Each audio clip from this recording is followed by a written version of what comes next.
Hello friends, எல்லாரும் எப்படி இருக்கீங்க? நல்லா இருக்கீங்களா?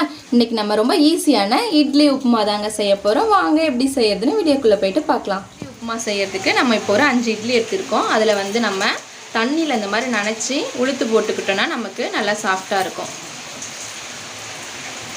இதே மாதிரி நம்ம உளுத்தி வச்சுக்கலாம்.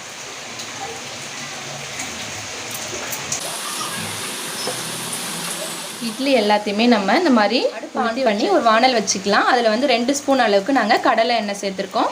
தாளிக்கிறதுக்கு கடுகு சேர்த்துக்கலாம். கடுகு நமக்கு நல்லா பொரிஞ்சு வந்ததுக்கப்புறம் கடலைப்பருப்பு சேர்த்துக்கலாம்.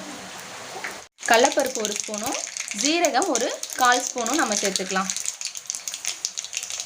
நம்ம காரத்துக்கு ஏற்ற மாதிரி நான் ஒரு 2 பச்சை மிளகாவும் ஒரு காஞ்ச மிளகாவும் சேர்த்துருக்கேன். உங்கள் காரத்துக்கு ஏற்ற மாதிரி சேர்த்துக்கோங்க. இது கூட ஒரே ஒரு வெங்காயம் மட்டும் நீள நீளமாக கட் பண்ணி வச்சுருக்கோம். அதையும் நம்ம சேர்த்துக்கலாம். வெங்காயம் நமக்கு நல்லா வதங்கி வரட்டும். வெங்காயம் வதங்குற இந்த டைம்லேயே நம்ம உப்புமாவுக்கு தேவையான அளவுக்கு சால்ட்டு சேர்த்துக்கலாம்.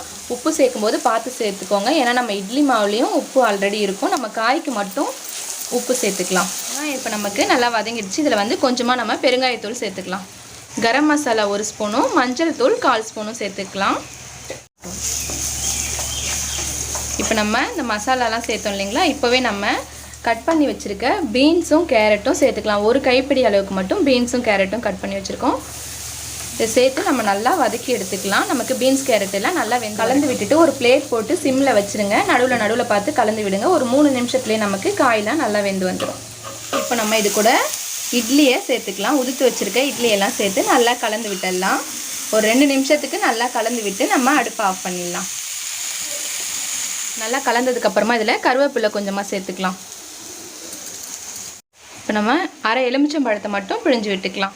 கொத்தமல்லி இலையெல்லாம் போட்டு நம்ம அடுப்பை ஆஃப் பண்ணிடலாம். நமக்கு சூப்பரான இட்லி உப்புமா ரெடி. இதே மாதிரி நீங்களும் வீட்டில் செஞ்சு பார்த்துட்டு எப்படி இருந்துச்சு கமெண்ட்ஸில் சொல்லுங்கள் ஃப்ரெண்ட்ஸ். தேங்க்யூ.